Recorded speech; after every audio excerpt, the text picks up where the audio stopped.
The next one is for me.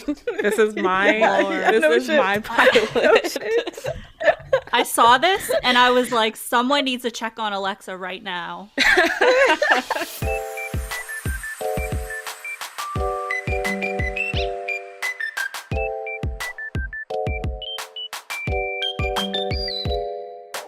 Hi everyone, welcome to LoveCast, the BL podcast. I'm your host Alexa, and I have my fellow host Kayla and Pixie with me today. Hi. Hi. So we are here for our now annual bonus episode where we are going to be discussing all of the BL and GL trailers from this year's GMMTV 2026 showcase. So it's a lot. Yeah. I'm just going to say this right now. This is probably going to be a long episode. So I'm going to try my best to put like markers for each trailer. Yeah. So if you want to skip ahead to like find out The ones what we that said you about your most actually- anticipated, Yeah. if you don't, or if you want to watch through all most likely 2 hours that this might end up being, we'd be more than happy to have you for the whole thing. Hope not. We'll see. Our one last year was an hour and a Yeah. half, and it Yeah. was like half the amount of shows. So Yeah. we also had 4 people then, so we were, That's had true. more opinions going around. That is But true. we'll see. Still. So a few disclaimers. We are not going to be talking about the heterosexual projects that they announced. Yeah. We never do. We Yeah. have, that's not what people are here It's the for. BL podcast, so So we're only be talking about the GL and BL Yes. projects that were announced. That is still 31 projects in total. yeah. Which is up. I Well- think last year was 19, and so we've added 11 more to that, 12 more to that this year. Damn. So they have announced 4 times as many GLs as last year. They've also Yes. doubled the amount of BLs compared to last year. So there's a lot to get into. Other disclaimer is, if we're not particularly interested in your favorite pilot, it's not anything personal against the pairing involved. It's just that the pilot didn't appeal to us personally. This is all And, like, personal it's opinion. a pilot as well. Like, you're not going to get the whole story. And I know a lot of the shows announced last year that I wasn't excited for. I watched Yeah. the first episode and was like locked in. Exactly. Yeah, the pilot is always so different from the trailer. There's a lot of stuff last year that I wasn't interested in based on the pilot that I ended up watching, and vice versa. So Yeah. it's just our initial thoughts. It's nothing against the actors involved or the directors involved. It's just the pilot itself didn't appeal to us. So don't see it as a personal thing against any of these actors. I feel like I have to say that because we have gotten those comments in the past. So it's nothing against the actors. Yeah. And this is a safe space to talk about everything, the good and the Yes. bad. And Yes. no one's going to get canceled for that. Yes, 100%. Okay, so GMMTV split up the lineup this year into 3 separate parts. So that's kind of the order that the trailers are listed in, that I have the series listed in. So in the lineup, they did the GL series first, and then they put the heterosexual series in the middle, and then they finished Right. with all the BL trailers. And then they did like their big budget heterosexual series at the very end, but we won't be talking about that one anyway, so it doesn't matter. So we're gonna start with the 8 GL series and then move into the however many 20 something BL series that we have to talk about. And I think I just have them here in the order that they appeared in the pilot, or in the showcase. Right. So I think these are all in order.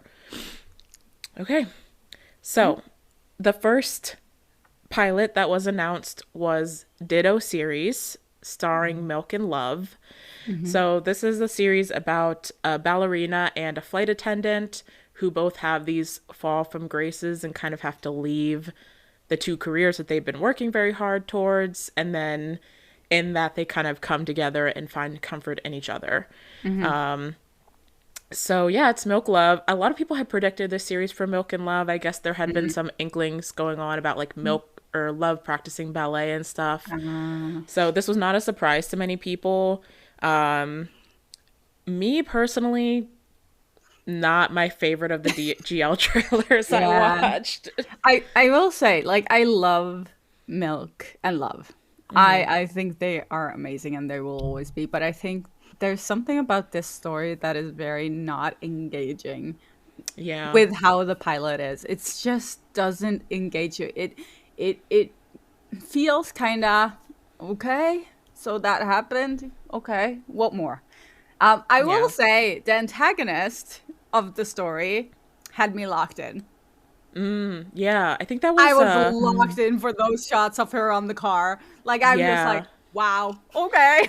I think that's People, I think, is the actress who's playing Yeah. the Yeah. antagonist. Yep. Yeah, Oh, and there was also like the shot that like implied that like Milk's character had a twin that ended up being the one who like broke Love's character's leg or something like that.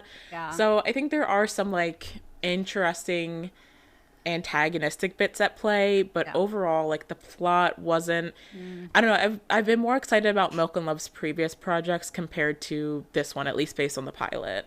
yeah. It just didn't give that punch it should. Honestly, I don't have any thoughts about it. My ongoing theme, this whole thing, is going to be that I'm happy for the fans, but I don't really have any thoughts, to be honest. That's Love fair. as a ballerina Fair makes a lot enough. of sense. I will say that, but Agreed. yeah, it's not She one that looked stuck out really to me. good. Mm-hmm. She looked really good in the ballerina outfit. Yeah. Yeah. So the next pilot we had was Bake Love Feeling, starring View and Mim. So this one is about a baker who I think is getting sued for fraud or something that they mentioned in the trailer. And that is played by Mim's character, and View's character comes in as her lawyer who is helping her with this legal battle, and then romance ensues. So it feels very okay.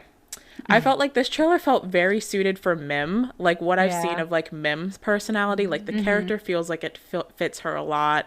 I Agreed. don't think it's really for me as an overall concept.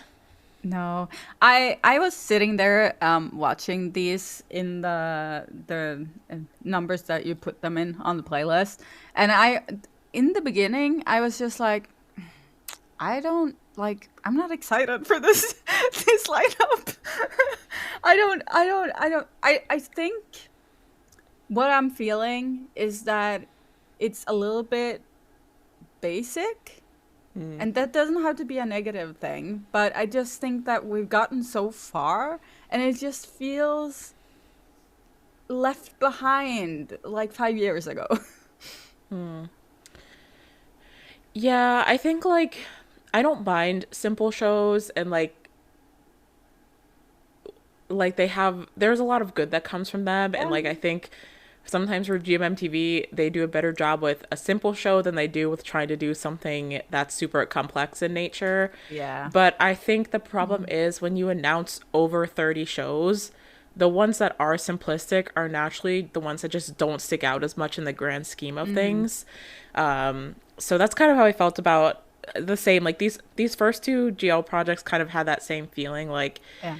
it's awesome that View and Mim are, getting their lead series. We're getting to see more GL couples, but this trailer just did not leave a particular impression on me at all, really. So I don't know. Based on the pilot, I don't know if it's one that I plan to tune into. Yeah. The plot doesn't engage enough.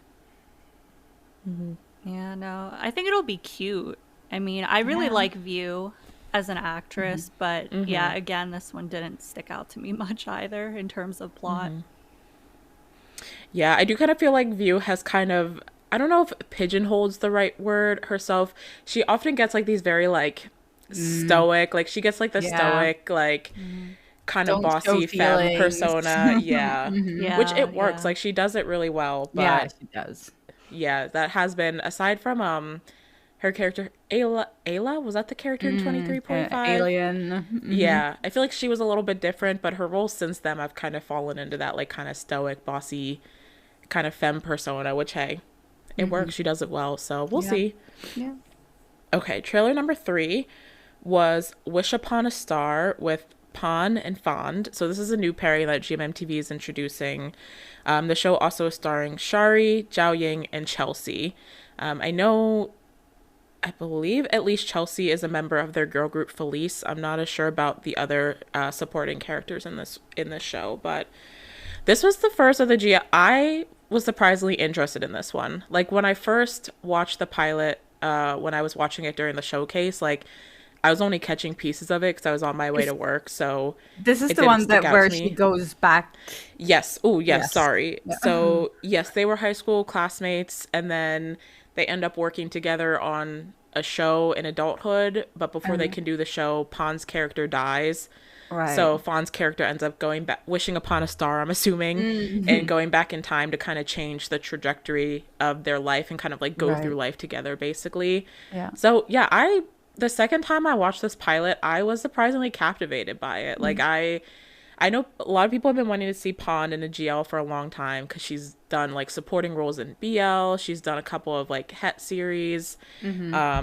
But yeah, the aesthetics and like the vibe of this trailer captured. This was the first one that really like captured me of the GL trailers. Yeah, I Yeah, I don't have any thoughts.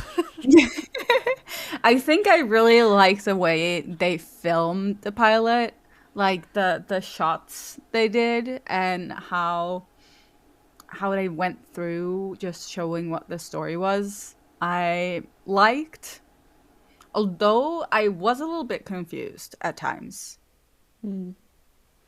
But I do like it better than the two first ones. I will say there is a lot of time travel in this showcase. Yeah. A lot of shows Yeah. with time travel, which is quite interesting. But I like time travel, so I think this one has potential. I wasn't super interested in the pilot, but I think that it could be good, depending on how they execute it. Yeah, there's a lot of repeating themes across. This is also one of the ones where the leads both have the same name, I think, which is another theme Yeah. that came across in like 3 other shows in this Right. showcase. So there's a lot of themes that are repetitive, which I think we had this last year. Like last year was like a lot of like magic and tarot reading, and this year we're getting like time travel and people with the same name, I guess. So definitely one of the repeating themes. But I think time travel does offer something a little bit different at least. So like you said, Kayla, if it's executed well, I think it's one that I plan to at least check out, I think, as of right now. Yeah. Okay. Pilot number 4 was Moonshadow with Emmy and Bonnie. So this was the one about Bonnie's character, I think, is an aspiring singer, and the pilot was a little bit vague, but I think she was going to audition for Yeah. Emmy's character, and then they end up in like a sugar baby, sugar mama type relationship. And then film comes in later as the ex-girlfriend of Emmy's character. So it looks very like obviously very spicy for or Yeah. at least for GMMTV standards. Like, you know, it's about like this kind of sugar baby, sugar mama sexual benefit relationship. It looked pretty dramatic. But it was honestly like a pretty vague pilot trailer. Like there wasn't a lot happening. Yeah. They were trying to draw you in with like the spice Spice. of their relationship, I think. I will say, like, I was locked in. I think just because I see the potential for drama, and I really like that. And I don't know. There's something about Emmy that just like she Yeah. just draws you in. Yep. Emmy is yeah. Yeah. Yeah. 100%.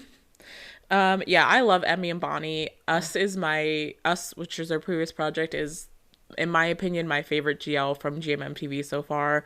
So I was really hoping to see them in another project, and I like that it feels a bit different from Us. It's a little bit darker, a little bit sultrier.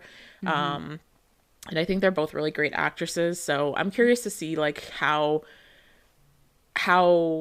when it comes to developing like what the plot of the show actually ends up being. I mean, I guess it's just going to be the main plot is like the sugar baby, sugar mama relationship, but I'm sure there'll be more they add in there, but I'm cautiously excited for it. This one, I really like the aesthetic of it, like how it was shot. So I hope that they maintain that when the actual show comes out because it was really nice. Moonshadow is like a very like, what's the word I'm looking for? The name kind of like intrigues you, like it draws you in a little bit, like it has this draw to it. So Yeah. yeah, Mysterious. interesting. Yes, that might have been the word I was looking for. It has like a mysterious vibe, which I liked. Trailer 5. Trailer 5 was Enemies with Benefits. This is another new GL pairing, two new GL pairings, with Jan and Jing Jing, and confirming the Kapuk and Sizzy pairing, which they've kind of been hinting at for a while. Sizzy had a cameo and revamp where they kind of had a little vampire hunter moment. Right. Yes, but this is it's an office rom-com type vibe.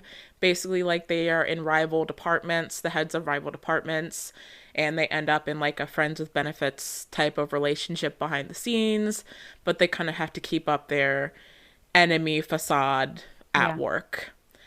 I kind of love this one. I love this one. This is my favorite one. I'm so excited for this. The first thing that really pulled me in was like the colors and everything. It's very vibrant.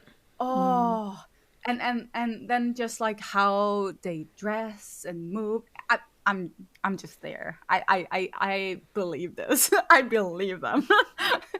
Yeah, I know we've talked a lot about how like office romances can get pretty repetitive, which is very true. Like there are certain themes that always pop up in office romances, but at the same time, like sometimes they kind of work. And I think this is one where, at least based on the pilot trailer, like I was kind of really eating up the tropes of like no one at work can know that like we're a thing and all that. We're actually like our teams are rivals, but we're actually like have something going on. So I just love Jan is one of my favorite GMMTV actresses. I loved her in The Warp Effect.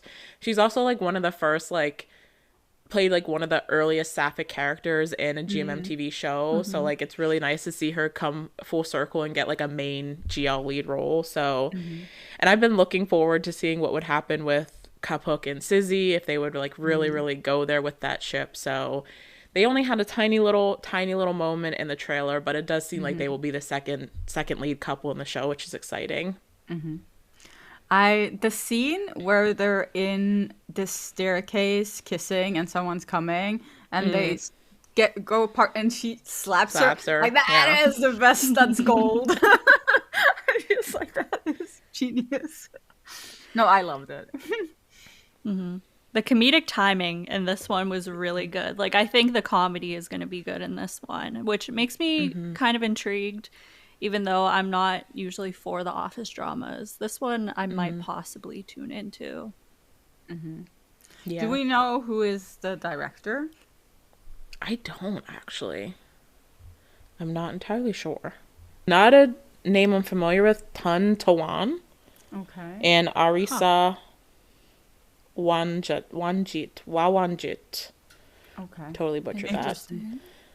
So not directors that I've heard of before. I'm not sure if they've worked with GMMTV previously, but fresh faces on the production side are always a good thing. Yeah, So. and I was gonna say like it feels different. So like it doesn't fall into like the normal GMMTV pitfall. That we're It so might used be to.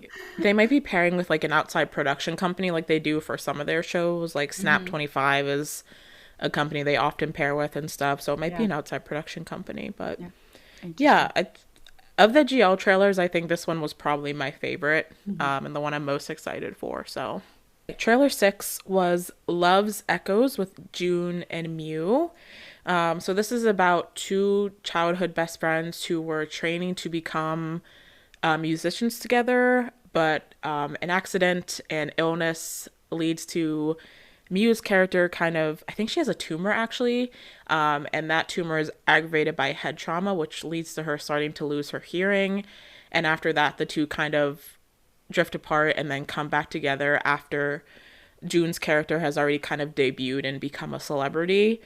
I love the aesthetics of this pilot trailer. Like it was gorgeously shot, but GMMTV has such a bad track record with Yeah. disability in their shows. That is the one thing that is like, I don't know.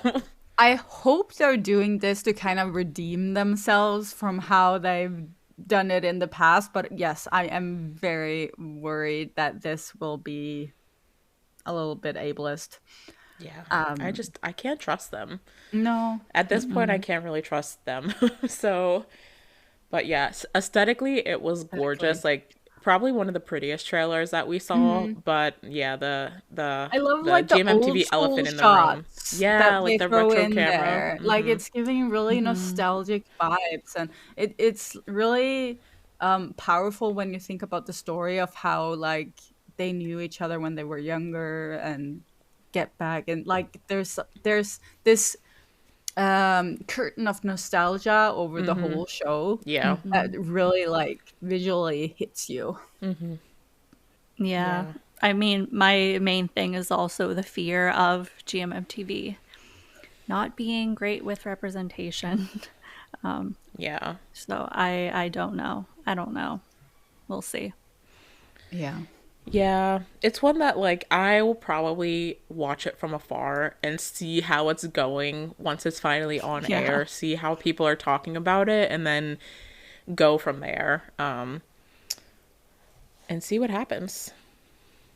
So yeah, that's kind of I think we're all kind of in a similar boat with our fears on that one. Okay. Trailer number 7, in the GL trailers was Oxytocin.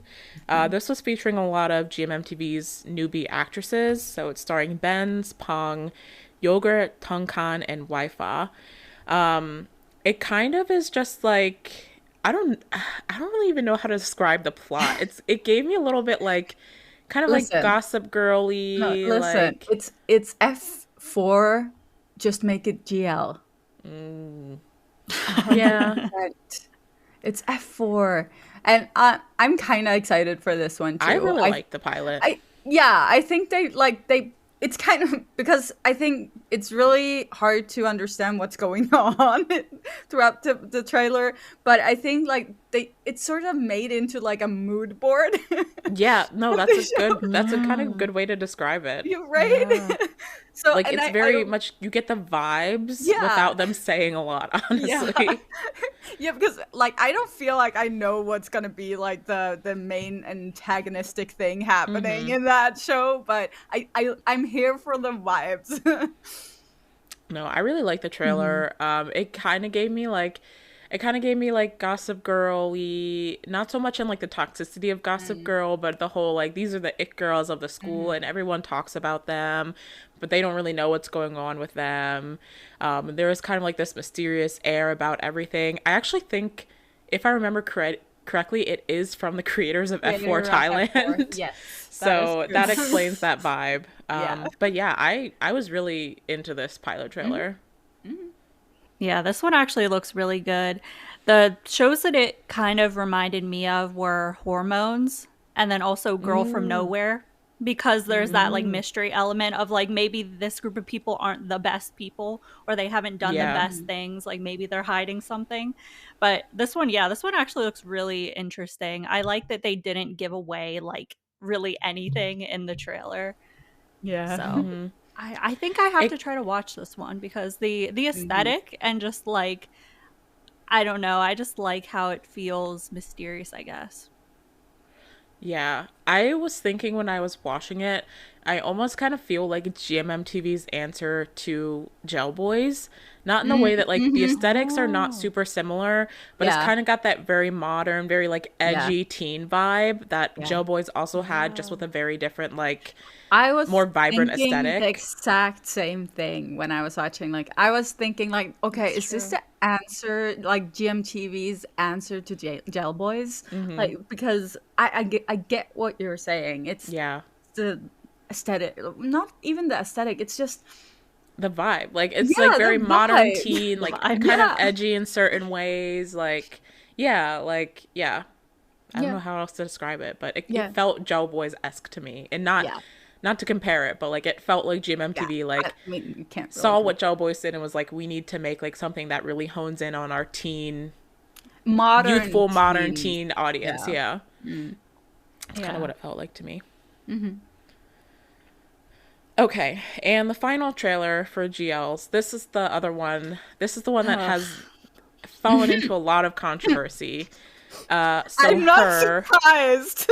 Yeah. So okay, let's get into it. Her with Namtan Film, and it also has Junior and I in it. So the whole premise is Junior's character gets married to I's character. On their wedding day, he finds out that she's been cheating on him with her stepdad. I'm pretty sure. Stepdad, like, basically attacks Junior's character, mutilates his genitals, and this is the thing that really where it all goes wrong. Junior's character then medically transitions to be Namtan's character and comes back into their life for revenge. And then Film's character enters the picture and is kind of like the person who's kind of like, oh, maybe I can step away from revenge for this person type thing. So I'm going to be really honest. When I first watched this trailer, I thought he was like reincarnating in Namtan's body. That's what I thought too. And I did not realize it was supposed to be like him transitioning to be Namtan until Namtan mentioned that he was playing a trans character in the show in the press conference. So a lot of people feel like, and understandably so, rightfully so, that this show is kind of demonizing transness in a way. Like he's transitioning not because he feels like a woman, but because he wants to get revenge, basically. Yeah. So the trailer has gotten a lot of backlash for that. And a lot of like the people involved in the production of the show have been like really shady about it, like blocking accounts that are like presenting rightful points and not really taking well to the criticism that this is both international and Thai fans. So I know a lot of the times when these things come up, people think like it's only international fans that are taking an issue, but there's a lot of Thai fans that are expressing these concerns as well. And the production company, I think they're working with Snap 25 for this. So Snap 25, a lot of the people on their team have been kind of shady on Twitter about it. Like I think one of the writers has been like particularly shady and like blocking a lot of accounts and stuff. So yeah, it's not good. It's not a good look. No, like I would have been, I when I thought that it was like a reincarnation thing, I thought it was like, okay, I guess it's a little bit convoluted, but okay. But transitioning just for revenge? And then doing this lovey-dovey, this love story kind of thing happening? No. And there's so much stuff in it that just, in the pilot, that just didn't work for, if you wanted the character to be trans, so many elements of this narrative did not work for transness or show like a misunderstanding of transness. Because like one of the whole like themes of the pilot trailer was like this person could not understand if their feelings were coming from their male past self, aka Junior, or coming from Namtan as like their female present self. And I'm like, that's not really how it works. You're like, you're the same person if you transition. Like he didn't just turn into a new person because he medically transitioned. Like it just feels like it shows a fundamental understanding of the trans identity and a lot of like what is the word it kind of treats transitioning as a fantasy element instead of it actually being a real thing that happens in the real world. They're trying to like they're kind of lumping it in with the same thing as if it was like a reincarnation kind of thing. Exactly. Right? Yeah, they're like convoluting the two basically, which like doesn't make sense. No. Yeah. And I also will say, even if maybe we are like jumping the gun and it's like, oh, this isn't like what the whole story is about, because I know that some of the people have also clarified that the transition is not done out of revenge. But truthfully, I still think it's offensive to use like transness as a plot twist or a cliffhanger in a trailer. Like that still feels really icky to me to kind of like use it as oh, gotcha, actually this is not why they're transitioning. It just feels weird. Yeah, 100%.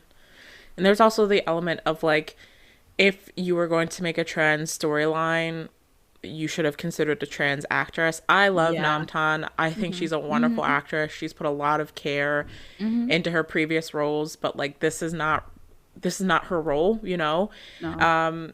There are plenty of trans actresses. There Yeah. are trans actresses within GMMTV. There are trans Yes. actresses that have worked with GMMTV in the past that could have like come on for this role. So there's Yeah. also that element as well to take into consideration. Yeah. Yeah, I just feels like they're taking it too lightly, the whole transitioning. Like it's just been pushed to the side, the actual transition, right? But Yeah. we don't know how the show is They're going to doing go, but I can't imagine that this is going to be done well. Yeah. They're doing the like putting it lightly thing, but I feel like they're also trying to make transitioning look like a horrifying thing, if that makes Yeah. sense. Like Someone especially that scene in the mutilate trailer you with the and dilation. Mm-hmm. I'm like, I don't know. There's so many things that like just even in the trailer, even though it's just a trailer, it really I don't see this boding well in any way for any type of representation. Like I can't even be hopeful about it. It just all feels extremely offensive, to be honest. I'm also a little bit confused about the stepdad and why he attacks with a knife and mutilates him. Like, I would have understood if he killed him. Well, yeah, that's why I assumed it was reincarnation because I assumed the stepdad killed him Yeah, I for would have witnessing gotten this that. affair. Like, But that nope, makes he just kind cut of off his dick, sense. I guess. Oh Lord. Such, yeah, I don't know. I don't know. I don't know.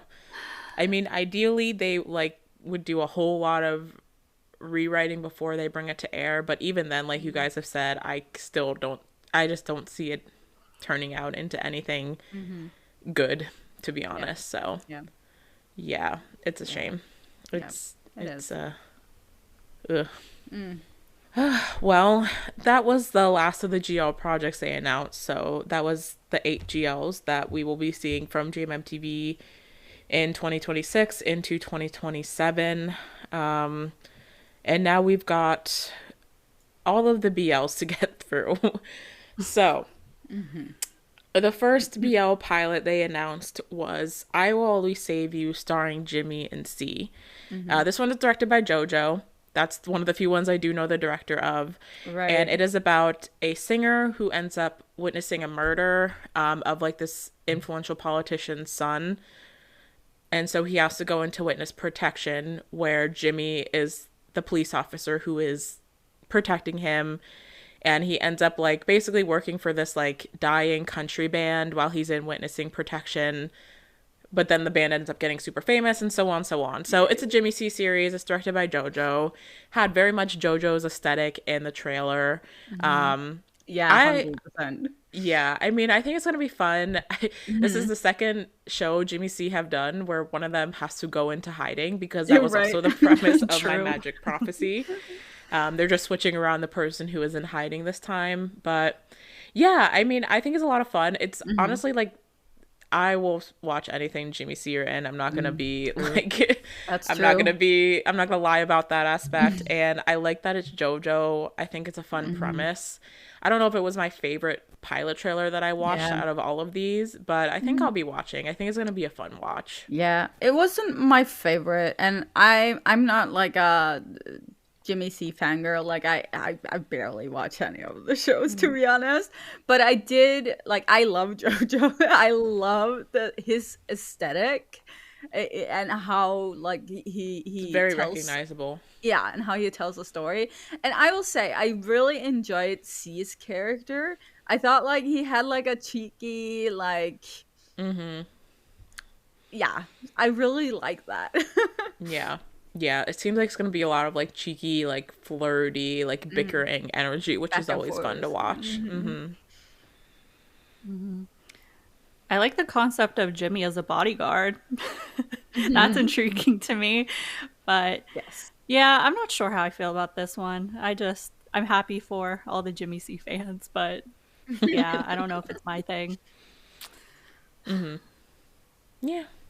Yeah, we'll see. I like that they've always got a lot of variety in their projects, so it's something different from the previous ones. But yeah, I think I'll make like a more solid I was gonna say prediction, but that's not the right word. I think I'll have more solid feeling about it once the final trailer airs, which is always how it ends up. But I'm intrigued to say the least. The second BL trailer was The Invisible Dragon, which is starring first in Kowtown. It also has Namtan and Bright in it. So this is about first character who is part of this family who has like a long lineage of participating in dragon festivals within Thai culture. And there is also Cow's character who is kind of like young and eager on the scene and wants to be a part of these festivals, but because of his stature is kind of not the typical stature that people, I guess, put to the role that he wants with, like, he wants to be in the lion's head, and like not typically someone of a smaller stature is able to take on that role in the dragon. So they kind of work together to kind of achieve their goals within this dragon festival.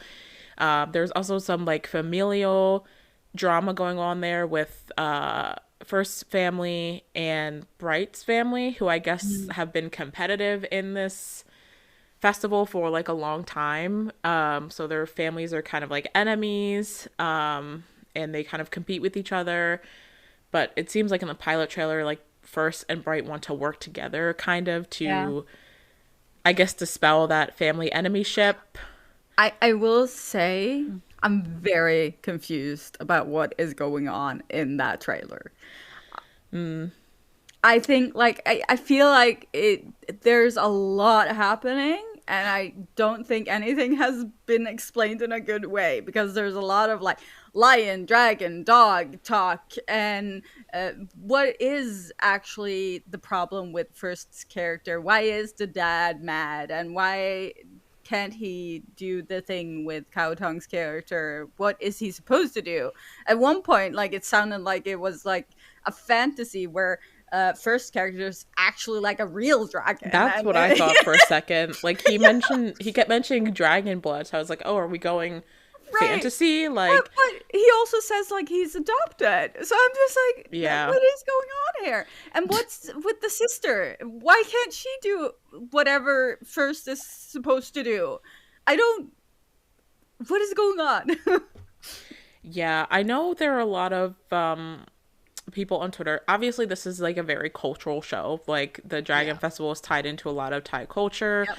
I know a lot of people were saying like the terms of like the dragon, the lion, dog, and I think swan was the one that was mentioned with Namtan's character. Yeah. Also have like certain like cultural ties and meaning, which makes sense. I personally, I don't know, it felt more of like a plot to a movie to me than like something that can be expanded out into a show. Yeah. But yeah, I didn't really get a lot from the pilot trailer. I was excited to see Bright. I was really excited. Like, I was very excited when Bright first showed up.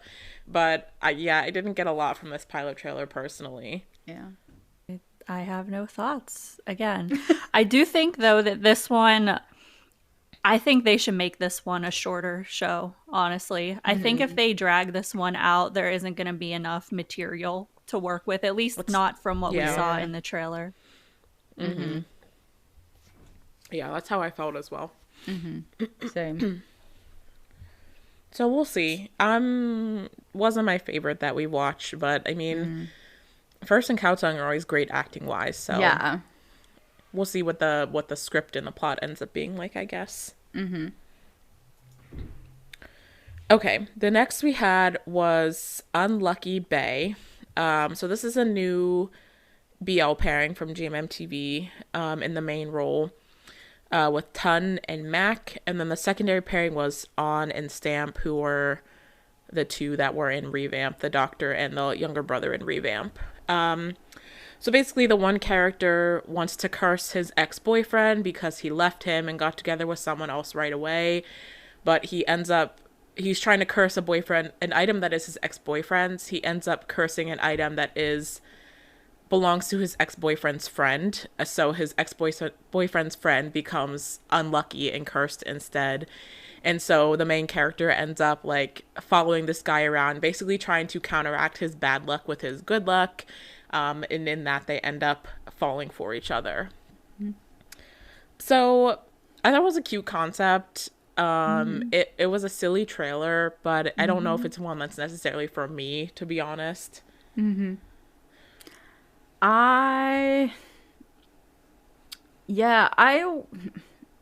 the same. I thought like it's kind of probably a little too silly for me.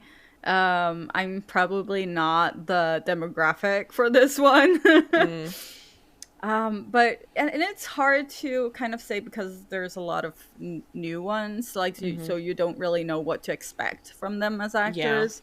So it's not like they didn't do a bad job in the trailer, far from it. But I don't have a connection to them right now, so it can be a hit or miss, honestly.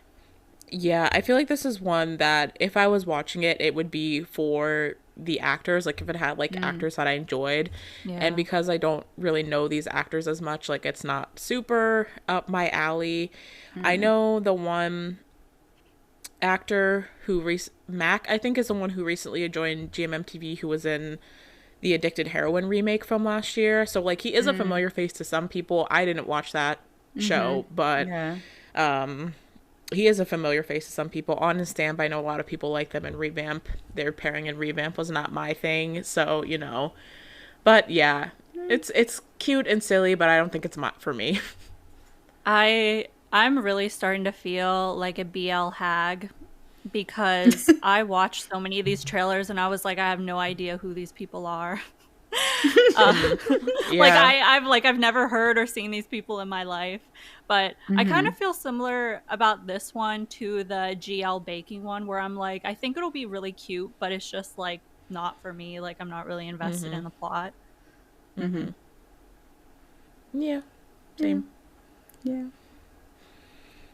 Okay, next we had Cupid's Ghost, which is with Earth, Mix, Poon, and then Pun is a new actor who is also going to be in this one as well.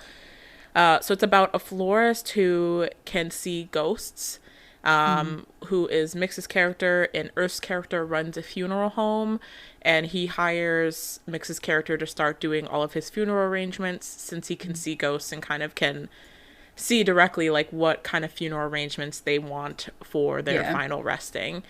And Poon's character, one of them owns a cafe, I think. No idea how they really tied into the main storyline. But yeah, I mean, Earth Mix, I'm always here for Earth Mix employment. I will say that much. Like, they deserve a show. They are going to act the hell out of any show they're given. Yeah. But plot-wise, this was not my favorite one, to be honest. I mean, I kind of like the whole ghost florist theme. It is a cool theme, yeah. I kind of like it. I'm kind of here for it. And when they suddenly like show turning around, I was yeah, you forgot about him. Fantastic. He was now in GMMTV. He looks so gorgeous, dude.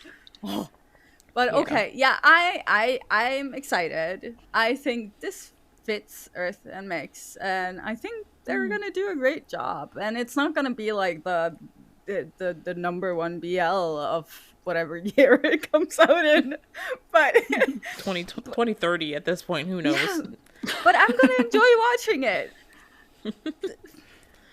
Yeah, I mean, Earth Mix do well with anything. That much is true. So we'll see. I think it seemed like surprisingly sweet. Like I thought it was going to be full on comedy at first, but it felt like it took on a surprisingly sweet tone in the second half of the pilot, which was nice.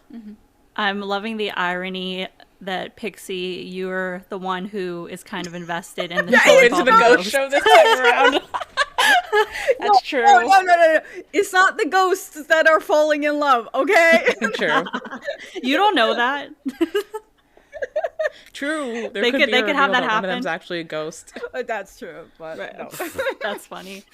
I honestly, again, like I wasn't that compelled by the plot, but I actually do hope that this one does well because Earth Mix deserve it, and I hope that GMMTV actually promotes it because they have a tendency to not promote Earth Mix. Yeah. Yeah, that's very true. Yes. Even like up until I think Mixed It Alive like a couple days before the showcase, like asking like if they still have fans because they never have any work together. So yeah, it's good that they actually are getting a show. Hopefully it gets proper promotion. I am not super sold on the Ompoom pairing yet. I would be curious to see what they look like. I know we'll see them in My Romance Scammer, I think, before this, but I'm intrigued. I'm cautiously intrigued by that pairing, so.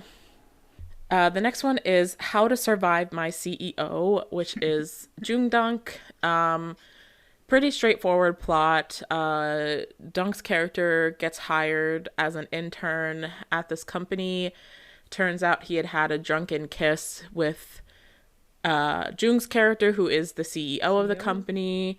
When he gets brought in as an intern, Jung's character is basically like, you're going to be my personal photographer. He's kind of trying to like tease him for this drunken kiss that happens, and romance ensues He's from there. socially awkward CEO. Socially awkward CEO. Really socially awkward. I love this. I don't think anyone is surprised by that. I just like it fits Jung and Dunk as it fits them so well. And I think like it's a basic plot. Like let's be honest, it's very basic. But I think just it fits them so well, so I don't think like you have to really majorly fuck it up to make it bad. That's true. That's true. Yeah, it would really be really hard to like make this show badly, I think, just because it is, like you said, such a simple done before plot. And yeah, I mean, Jung and Dunk have great chemistry. They do. We'll see. We'll see. I have like a my track record with June Dunk shows is kind of like up and down. So I think I really have to make a decision on it once it gets closer. Like, I still haven't really decided if I'm gonna watch Dare You to Death yet. Like, I feel like I always kind of decide in the moment with their shows. So we'll see how it goes. I mean, I didn't like Jung and Dunk's early shows that they were given because they were really basic. But I think like they sort of figured out where to put them. And you can say what you want about the Heart Killers, but Jung and Dunk was one of like the best things of that show. Agreed. So I agree. Yeah, people kept saying that Jung must be lurking on the AO3 tags and just like choosing shows for them to do based off of that. I wouldn't be surprised. Yeah. It is such like it's like the title is such like an AO3 fanfic title. How to Survive My CEO. Like that's every boss employee fanfic you find on AO3 pretty much. Good for them, honestly. I feel like they're living their dreams right now with that plot. Truly. And I mean, we've seen these kind of plots from like South Korea and stuff. Oh God, this is every Korean drama period. I think is like this plot. There's also a BL that has this plot. Yeah. It's not good, that one. So, well, I think it's not good. So I'm just hoping that this will be good. But from the trailer, I think they're going in the right direction here. So yeah. Has both AJ and JJ in it. I think people were like, you never see AJ and JJ. Finally. I guess they were both in Revamp too. I've been asking for them to be in a show together since the dawn of GMMTV.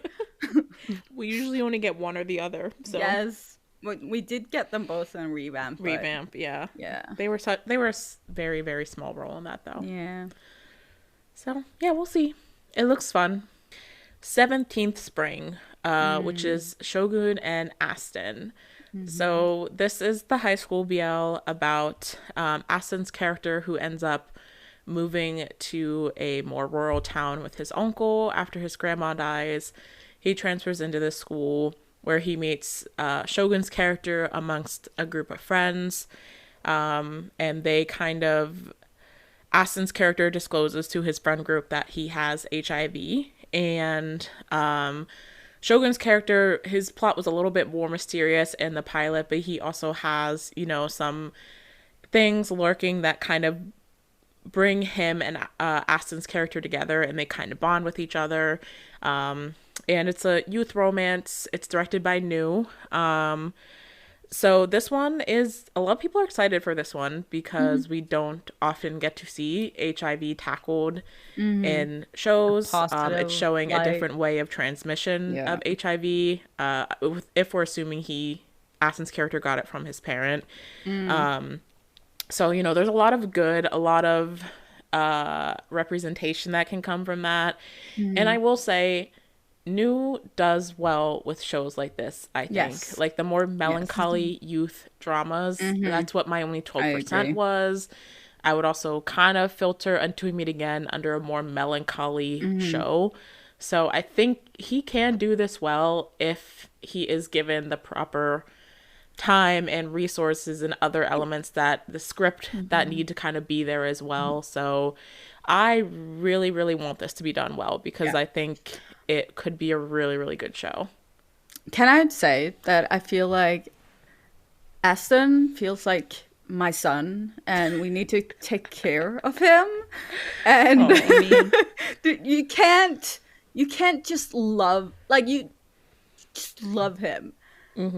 Love him. Yeah. I'm invested in this show. Yeah, I think he was the perfect choice for this character, and even just what he said on social media since the show has, or the pilot has aired, like, you can tell the role means really a lot to him. So I'm glad that he is the one taking on this role. He's so engaged in everything he does, and it really shows that he really has a passion. And I'm just like, I just want the best for him. Yeah. Yeah. This is the one show from the showcase that I will be going out of my way to watch. Like, the only show. I was really impressed by the trailer. Like, it made an impression on me. And Alexa, like you said, I like what Aston has already been saying about it. And I do think that New will do well with this show. I know that everyone is pressed about him being the director. They're like, oh, they lost the director roulette, but it's going to be a very melancholy show. And like you guys said, New is really good with that. He's really good with the melancholy, and honestly, like the high school shows, he's good with. So I think this is right up his alley, and I'm already so invested. Like, I'm excited for this one, and I think the acting is going to be really good too, from what we've seen. Yeah, I've said before, I'm such a proponent of GMMTV's High School BLs. Like, a lot of the times I think they do them better than a lot of their other shows that they put out. I really like Shogun and Aston in Boys in Love, which was another GMMTV High School BL that I think was really well done. So I'm pretty excited for this one. That was one of the ones, like, I was excited for it, but I wasn't sure if I was gonna like Boys in Love because it was kind of fluffy. But I really enjoyed everything, like the acting. Like, it's kind of like a palate cleanser when you've gone through all the dramatic, traumatic shows.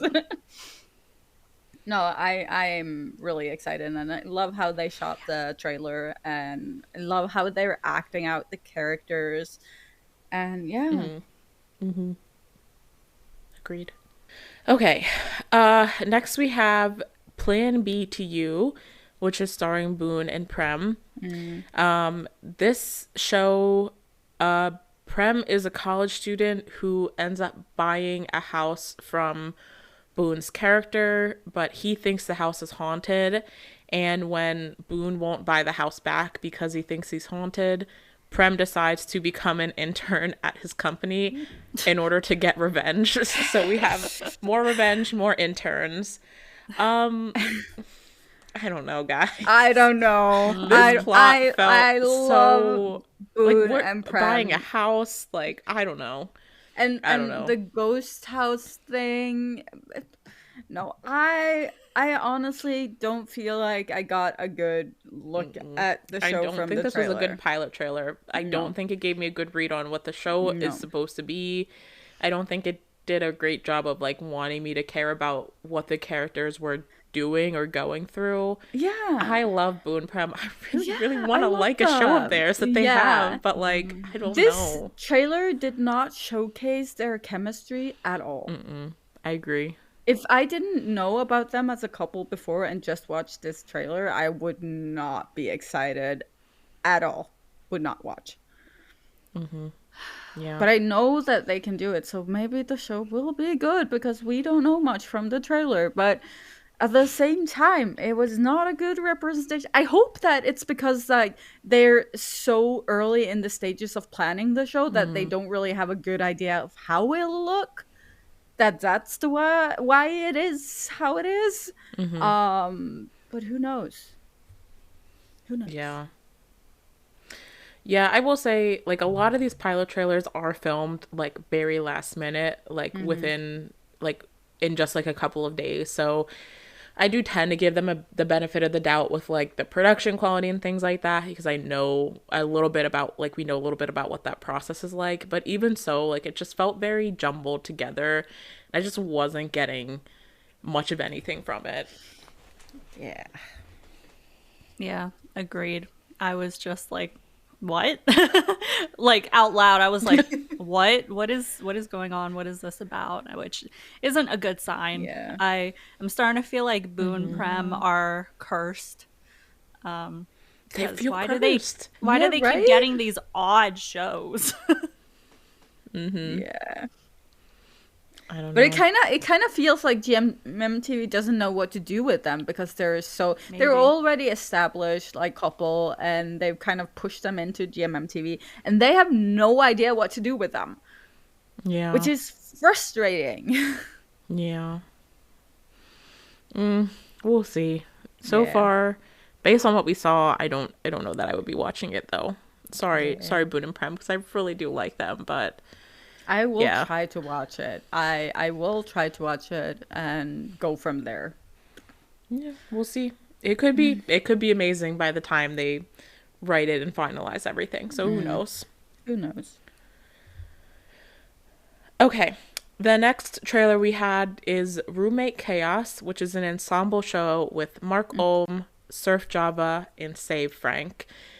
Basically, an ensemble show that's telling the story of 3 different pairs of roommates who all have like opposite personalities.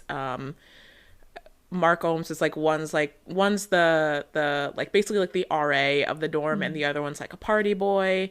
One is like a night owl versus an early morning person, and the Surf Java one, I don't really know what they're like opposite. They have to do a play together where they end up playing boyfriends. I think I wasn't Yeah. sure like their opposing roommate situation was really. I think like one of them likes one of the girls that's in the play. Oh yeah, yeah. I think I do remember that. Yeah. But yeah, it's very like it's very university silly rom-com.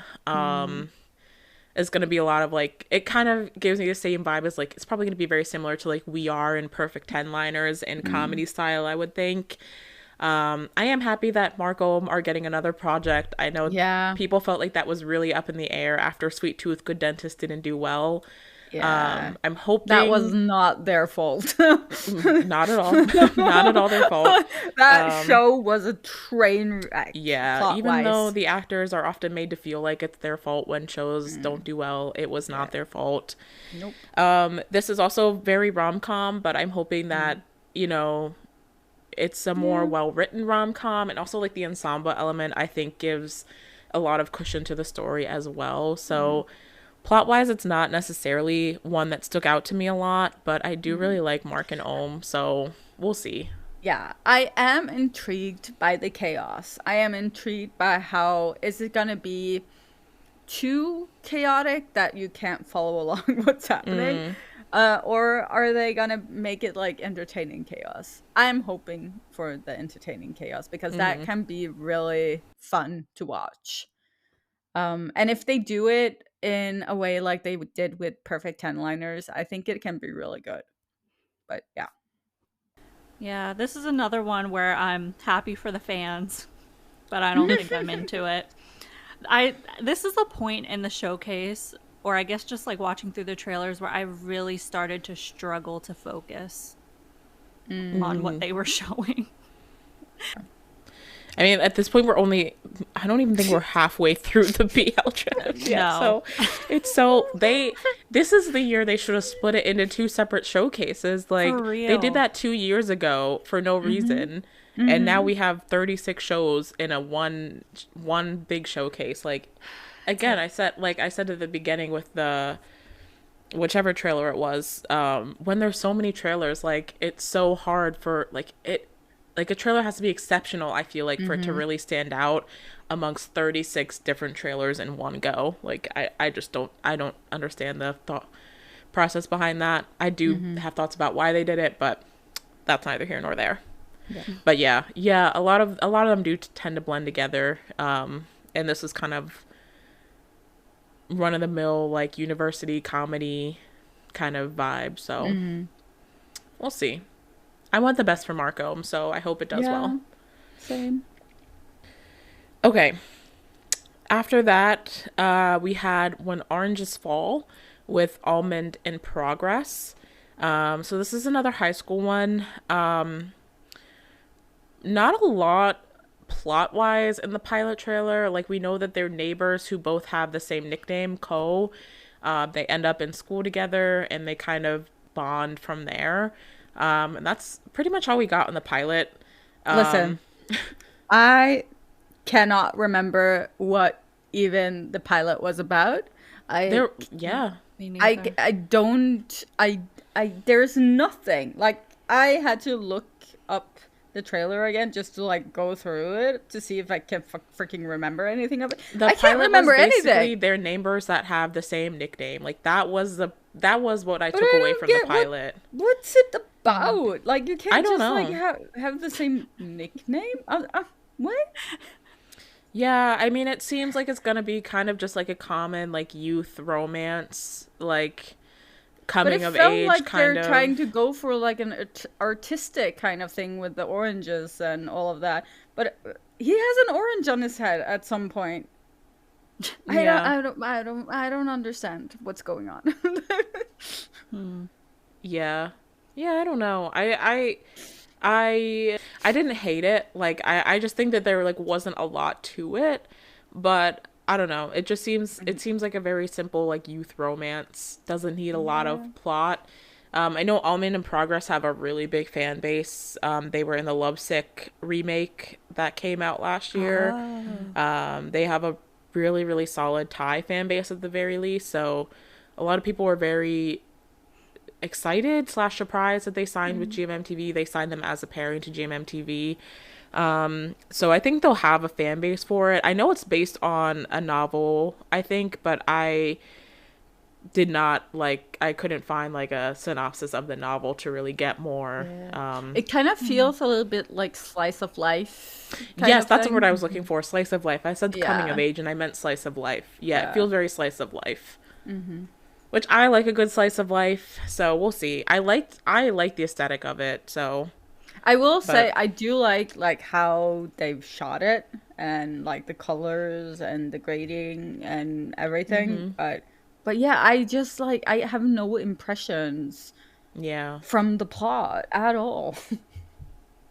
I think sometimes it's difficult to, like, strike the balance between showing too little and showing too much in a trailer, because it's like, you don't want to give it all away. Sometimes they do, but sometimes they give, like, too little and you're like, what am I even what do you want me to be invested in? So that's kind of how I felt with this one. I'm like, what is this about? I want to know. Yeah, I get that. We'll see. Yeah. Okay. Next we had Gunshot with Off in Gun.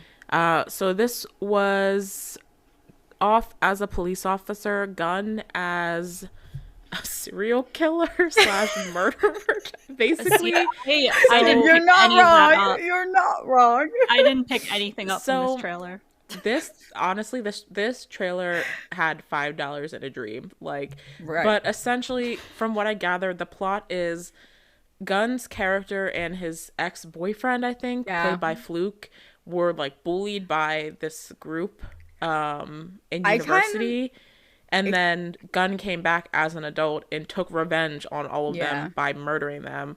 I'm thinking that maybe the group killed his ex-boyfriend. Yeah, because that was otherwise what I I don't was know gonna why say. he would kill them all. But unless, I was like, kind of when they had the masks on and had them pinned to the floor, it kind of gave rapey vibes.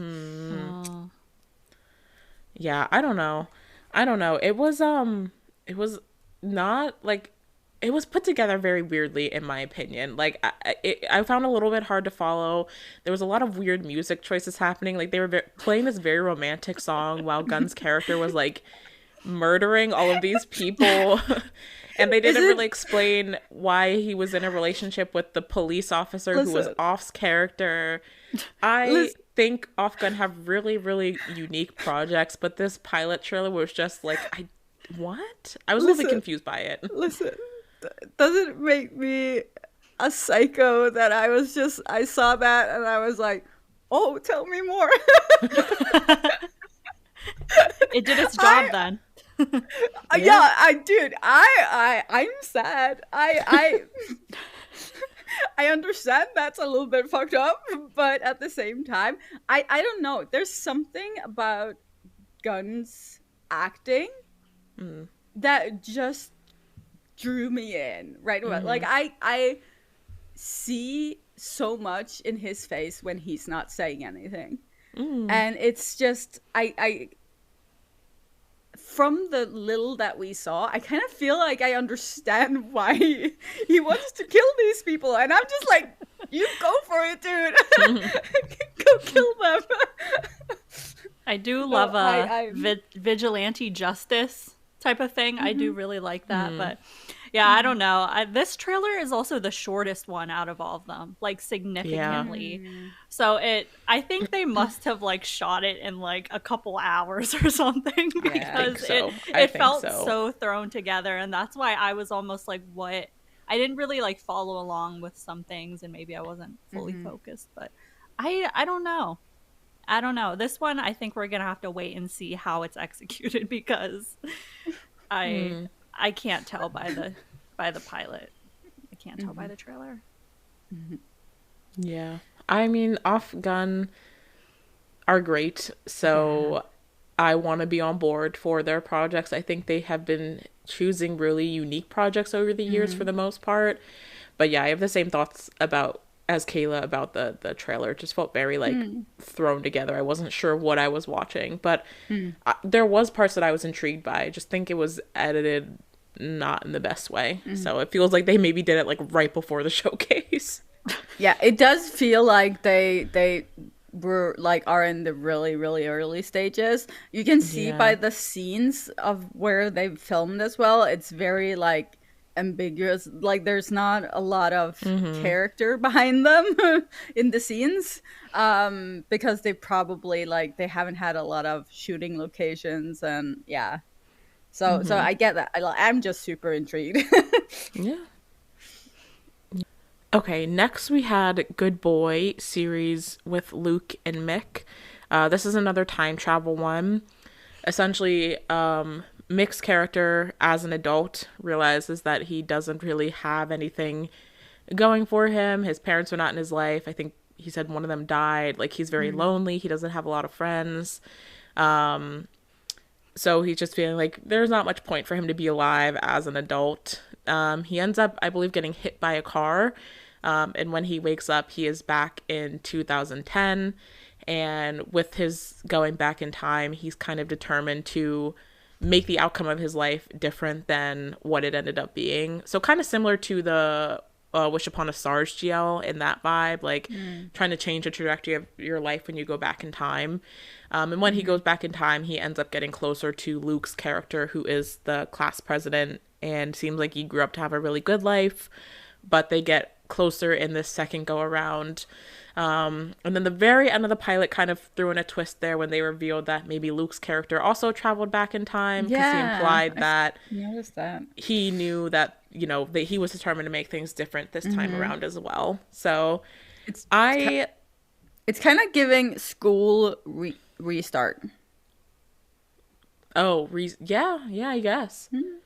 Reset. You mean. Reset. Sorry. I was like, what is restart? Yeah, I know there are shows called Restart, but they haven't come out yet. Restart, reset, replay, reply, they all exist. It's hard to keep track of them. Yep. But yeah, it is kind of that similar vibe, like getting a chance to do things over differently. I really like Luke and Mick. I think I said even earlier in this recording that I really liked Boys in Love, so I was really excited to see them get cute. Another project together. So I think I have this on my list of what I'm interested in. I think it's kind of believable that they're like the younger versions of Tay and Nu.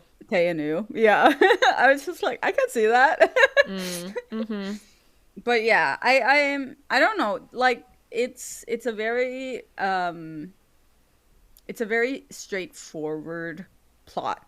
Like this is where you're not gonna have a lot of twists and turns, and that's why I think they kind of put that in the trailer, that he knows that he traveled back in time at the end. Yeah. If they were gonna do a show with a lot of twists and turns, then they wouldn't have put that in there just to keep the suspense. But I think, like, if they do it well, then it's gonna be a good show. Yeah, I always want to go to bat for the time travel shows, just because I like the idea of like traveling back in time and kind of like fixing things or like doing things differently. But like you said, it is like, it does seem very straightforward. So I don't know. This might be one of those shows where like it starts off really good and then it starts to taper off, which I'm always fearful for. So I don't know. I'm slightly intrigued, but I'm not sure. Yeah, again, because you're not seeing what is the antagonist of the story. Like, you're not really getting, is the car like hitting him like that antagonist? Like, that's not an antagonist.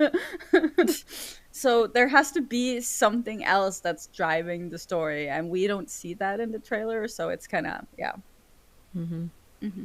Okay, next we have Lovers and Gangsters, starring I'm already smiling because starring Forspoke and Great and Bright. Set in, I think, the 1970s, two rival gang families. I'm sad. I'm here. Like, I'm laughing, but it's a good laugh. I love this. Yeah. This is like the corniest shit I've ever seen, and I'm gonna eat it up. Yeah.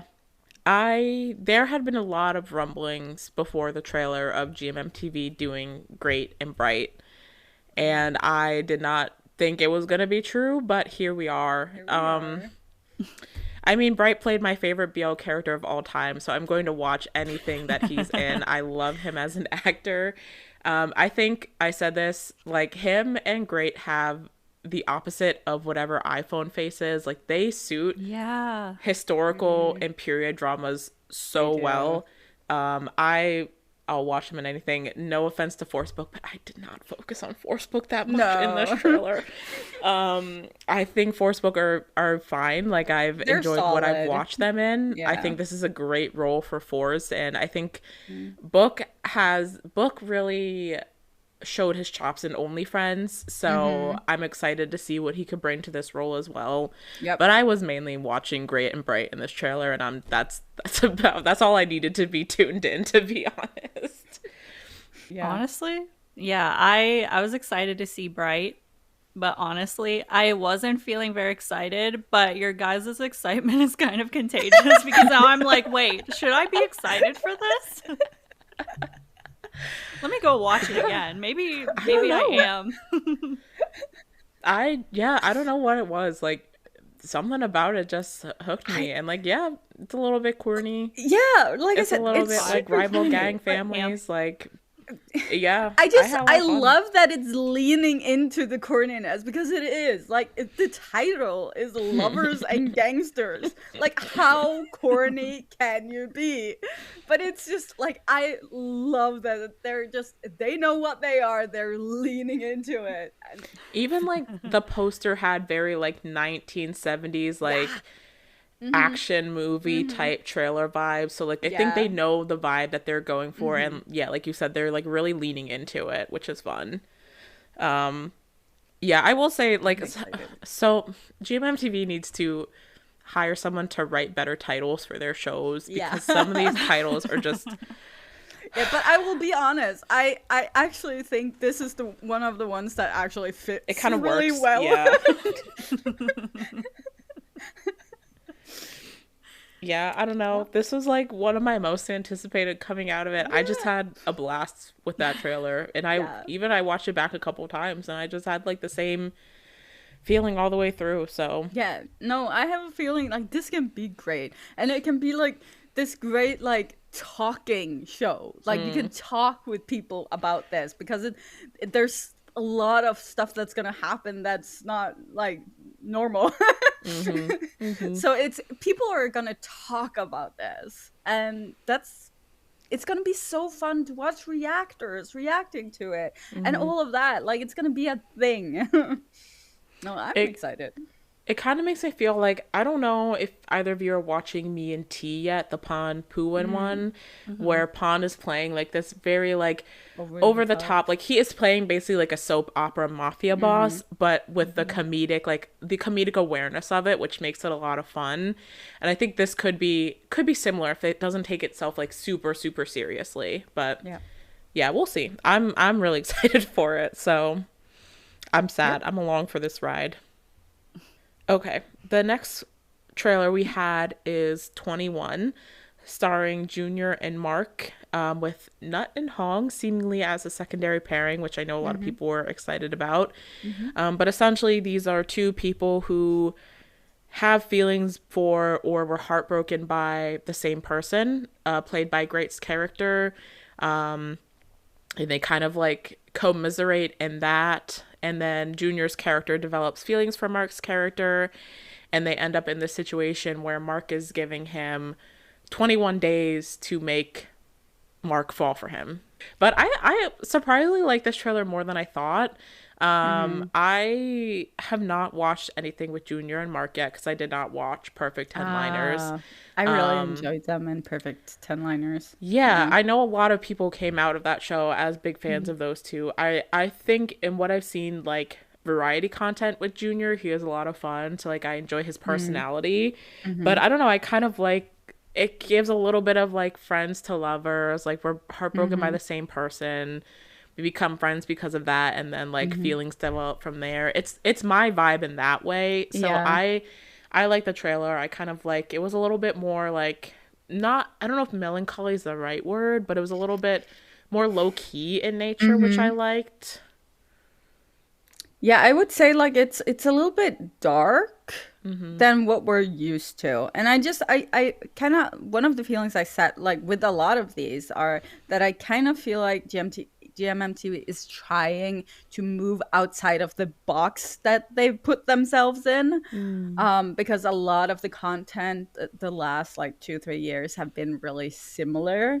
So with these trailers, it does look like they're playing a little bit with different techniques, different filming, different aesthetics. Actually, like production wise, yes. Yeah. So I really like how they filmed it, and I really enjoy like the actors, and I mean it's not a complicated plot from the trailer, but it's also something like you can really do something with. I mean, it's gonna be very character and relationship heavy, which are things that I really enjoy. It felt very like grounded in reality, if that makes sense. Yeah. Like it feels like it's going to be a very like real to life type of vibe, which I don't know. I'm really into shows like that, so I think it's one that's kind of up my alley. So I'm interested in it, honestly.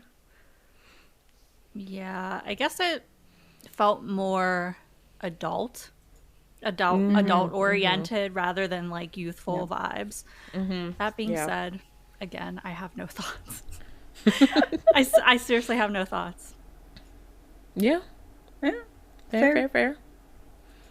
Next, we had My Professional Boyfriend, which again sounds like an AO3 fanfic title. This was the Winnie Satang series.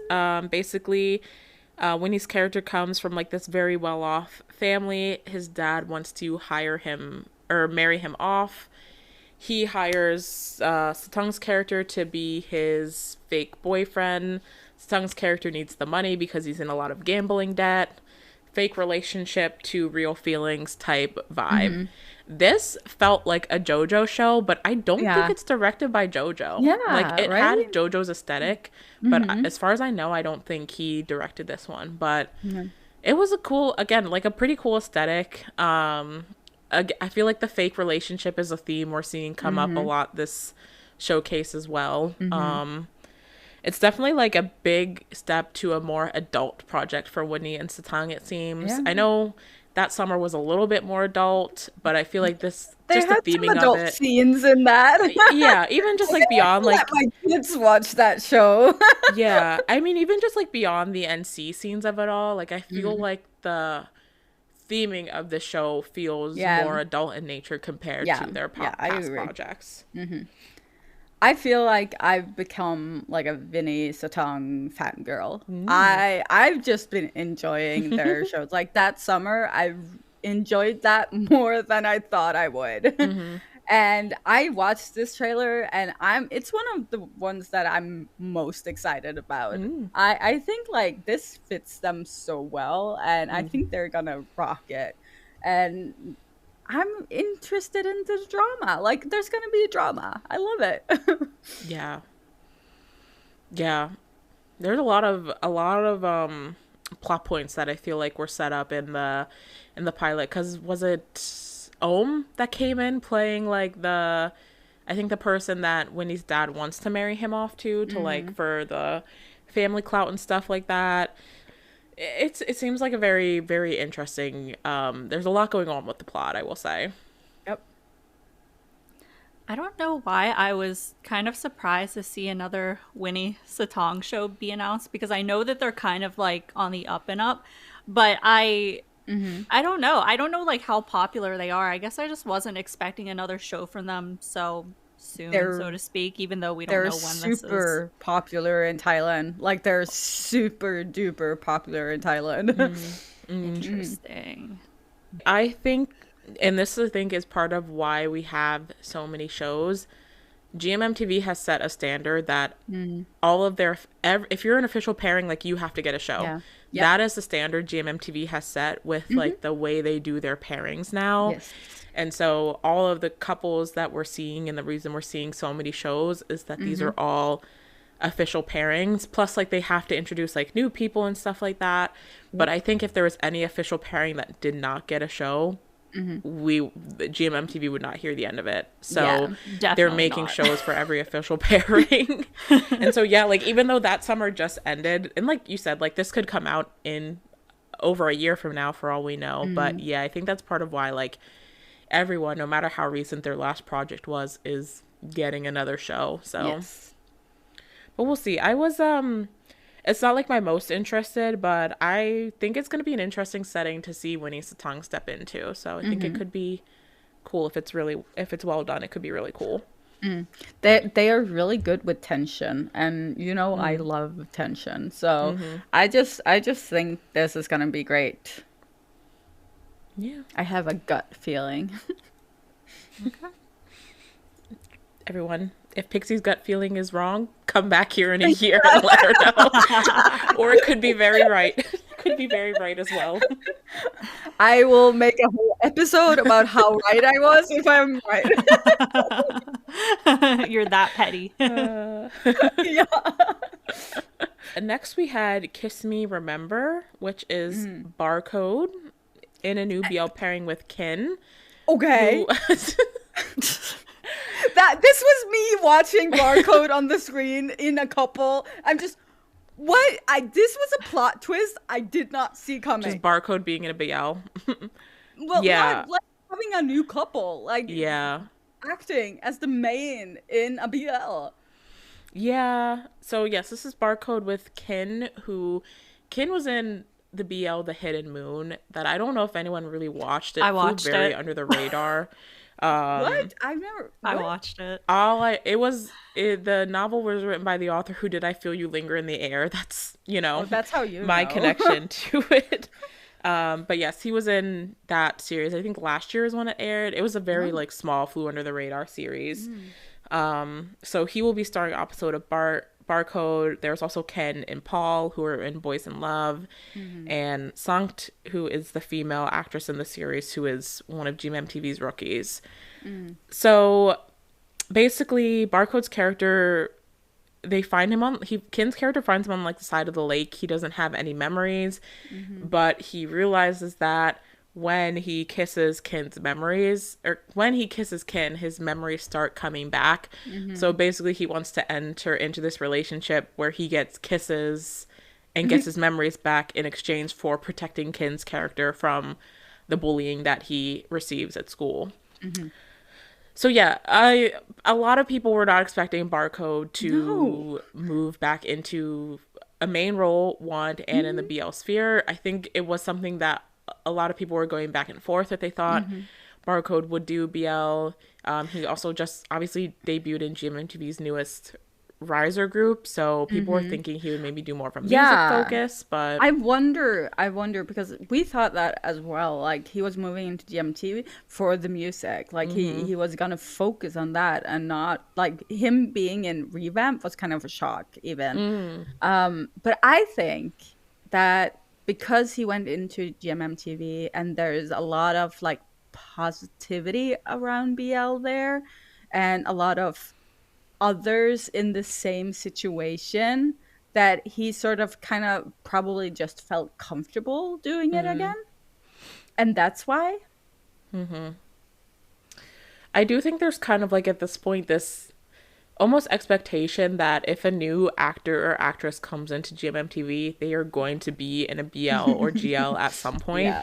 Just because of the sheer amount that GMMTV produces. Like, I don't think anyone's joining GMMTV to be in a Het series at this point because they announced 5 of those out of 36 shows. So, like, obviously that's not their focus. So, I think, like, a lot of people assume, like, if you're joining GMMTV, you are going to end up in a queer series at some point, probably. But it did seem like Barcode was, at least from when he joined, like, focusing more on music. You know, he was... they've been like practicing for this group debut for a while, the Clover debut and stuff like that. So yeah, I was surprised to see him in a lead role, to be honest. That being said, I haven't actually talked about we've what I talked thought about of the the trailer trailer.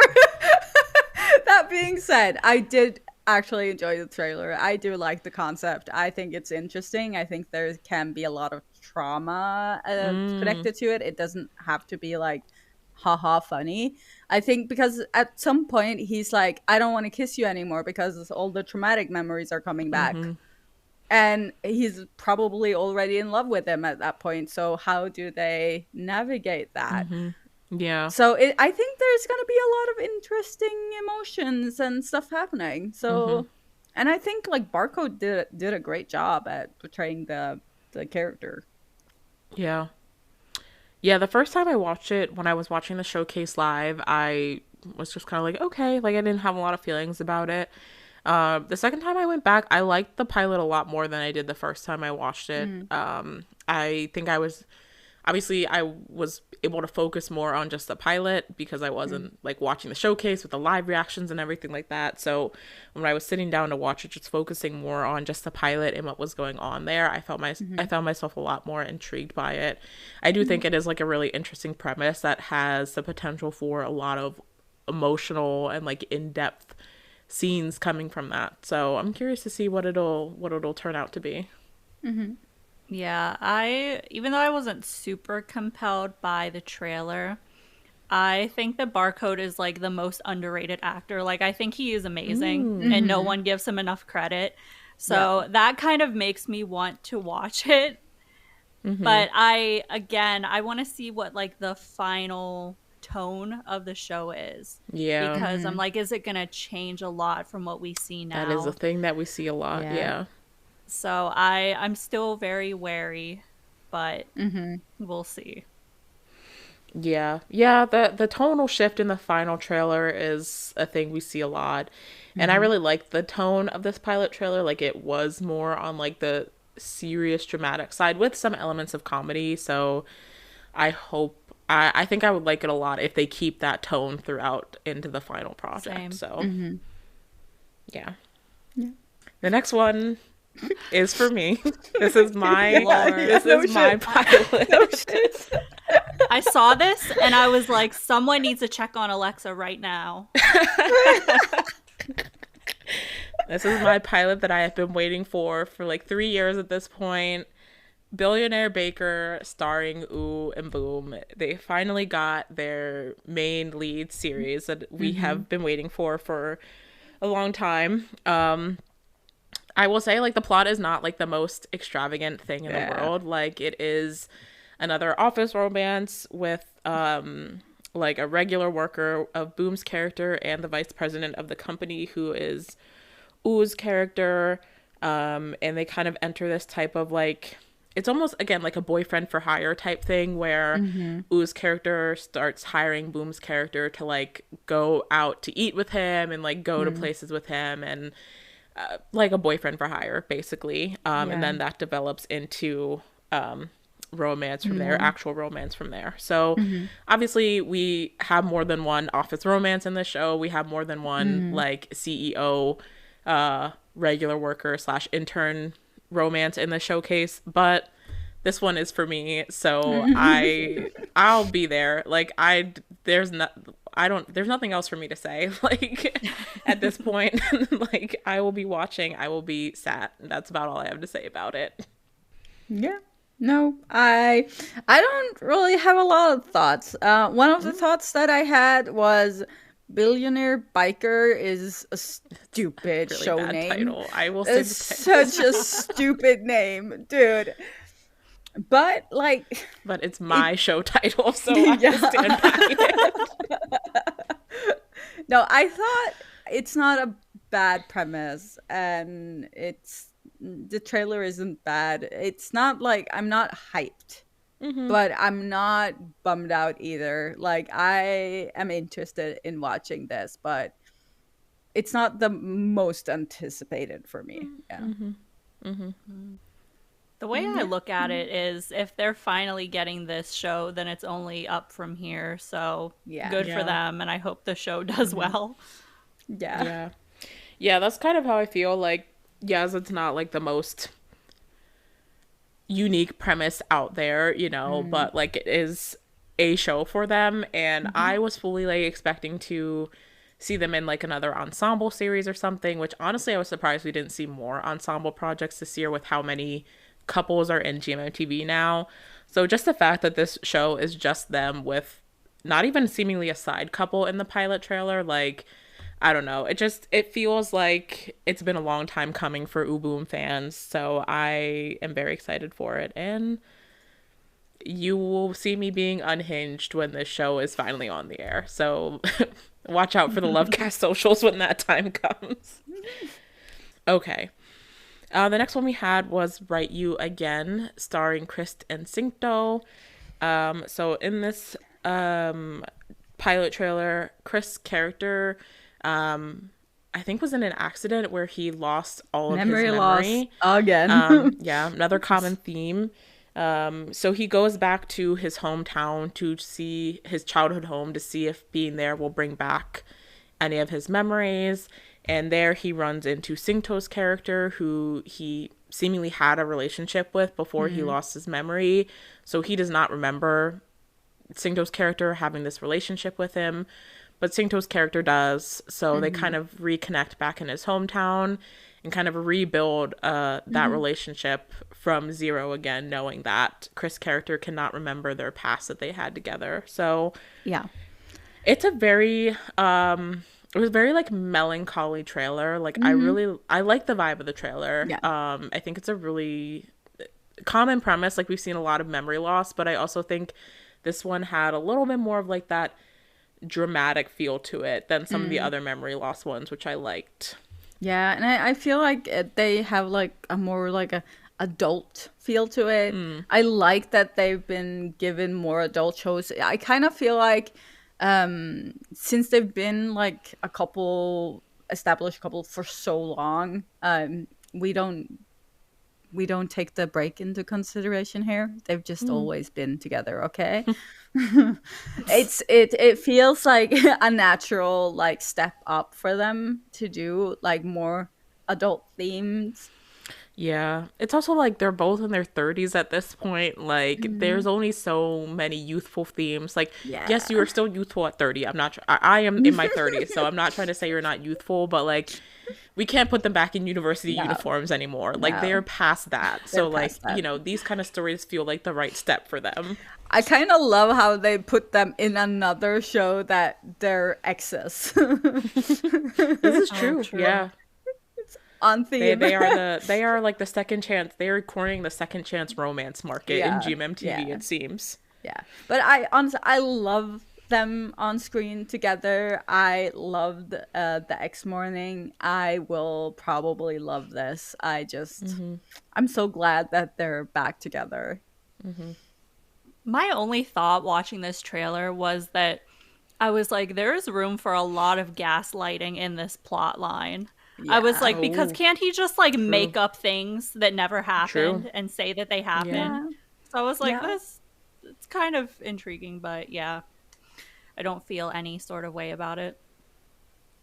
Yeah, they're probably going to introduce some drama with him actually remembering why he left.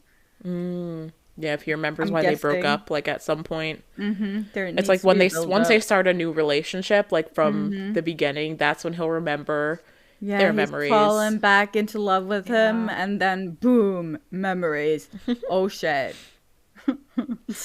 I mean, like the one thing that negative that I have to say about the trailer is that the trailer doesn't give you a really good idea of what the show is actually going to be about. Yes, he lost his memory. He goes back. They reconnect. What more? Like that's the only thing you actually get from the trailer. So I it's not enough to really intrigue. What is gonna set this show apart from every other show that has done this?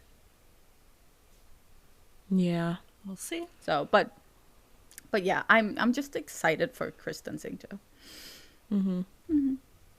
The next one we had is Weirdo 101 with C and Keen.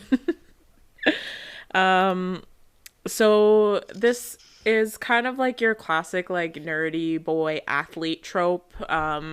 C's character plays like this kind of nerdy, very like straightforward, what's the word I'm looking for? I can't think of the word I'm looking for. Like very nerdy, very straightforward. Socially awkward. Yeah, Socially awkward. Whereas Keen's character is, I believe they said he's a national athlete. It looked like in Taekwondo based on the trailer. Yeah. And they kind of run into each other unexpectedly, and then C's character kind of sticks around Keen's character because when he's with Keen's character, he doesn't get bullied and beat up by, I think, the other athletes that Keen seems to train with that are in their school.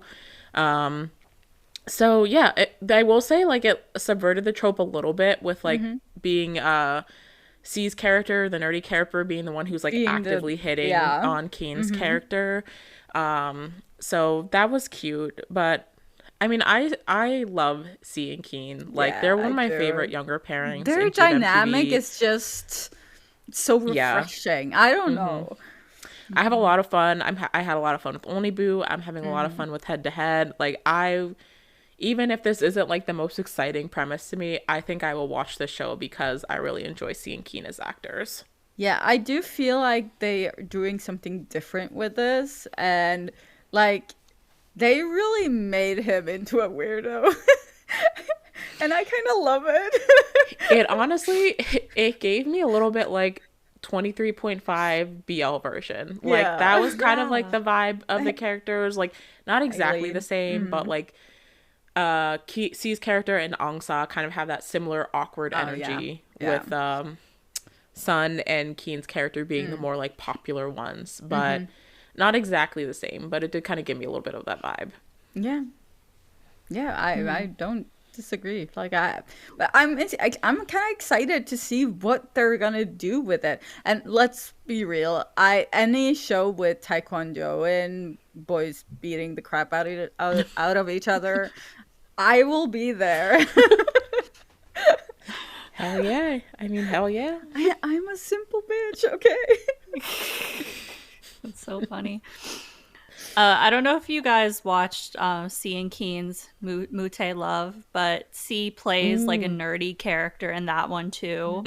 So I like seeing him as a nerdy character. I think that'll be interesting. And I'm along the same lines where I would watch this show for C and Keen, maybe not so much for the plot. Like it's going to be them that drives me to watch it. 100%. Next we have is Match Point. This is another new pairing with Taesho, who is an actor I am not familiar with. I think he must be new to GMMTV. And then Ping, who was formerly of the Mean Ping pairing. That was a pretty popular pairing for a few years there. So this is giving like your classic bad buddy. It's like their families are rivals. They run rival shops across from each other. The kids are rivals due to that family rivalry. They end up both trying out for the tennis team, thinking they would be playing against each other, but in the end they get put to play doubles. partners instead, and so they have to come together to be partners in tennis, and feelings develop from there. Do you know what my main thought after watching this was? I want the dads. Okay. I saw so much talk about old man Yowie from the dads. Like, I think people were more invested in the potential of that than they were in like the there were sparks, and sometimes that hatred is the best spark for something really. Yeah, that would be such a crazy plot twist if like you thought the show was about the sons, but it actually ended up being about that they can both have a love line. Like let us have some old man Yowie. Dude, come on, GMMTV. Dude, if GMMTV, I don't think they're gonna do it, but if they do that, I will eat it up. Like that is gonna. That be would the probably be greatest the thing. only reason I would watch this show, because as it stands, it's not really it was fun that kind I of boring, plan to watch. honestly. But if they give me the dads falling in love, then I might have to tune in, you know? GMMTV, take notes. If that wasn't in the plan already, maybe you can write it in. The dads were like the highlight of the entire trailer. Everything else was, a little bit boring. No, I agree. I don't disagree. Yeah. Yeah, And I you don't love hate tennis. someone that much unless there's a deeper feeling there. Maybe, I don't know. I don't know. I'm kind of over the feuding families thing. I'm kind of over it. Been a lot. I think don't know. GMMTV, I think they hit magic with Bad Buddy. Yeah. And they keep trying to recreate that on all these other stories that have that same element. Like our families are enemies, and so we've been enemies our whole lives. I will say, like, they're doing the same thing in Head to Head, and I am enjoying Head to Head. But I also think, like, it's a little bit different there because one of the characters has... Yeah, I think it's... I don't know. It's not the feels a little families different. feuding. Like the moms are friends. True, there, this is true. so- That's the difference. The moms are Yeah. best friends, and the sons just randomly hate each other. Yeah. But yeah, I do think GMMTV keeps trying to recreate that like magic moment that they had with Bad Buddy, in that whole like family feud, like Romeo and Juliet type vibe, and I don't know that they've been able to do it yet. So yeah. If they give me old man Yowie, I'll consider it, but otherwise it's probably not going to be on my list. Okay. The next show we are nearing the end of our list here. We have a couple more. You Maniac, the William and S series. So in this series, essentially, it's two red flags. One is a red flag because he hits on everyone, hooks up with everyone.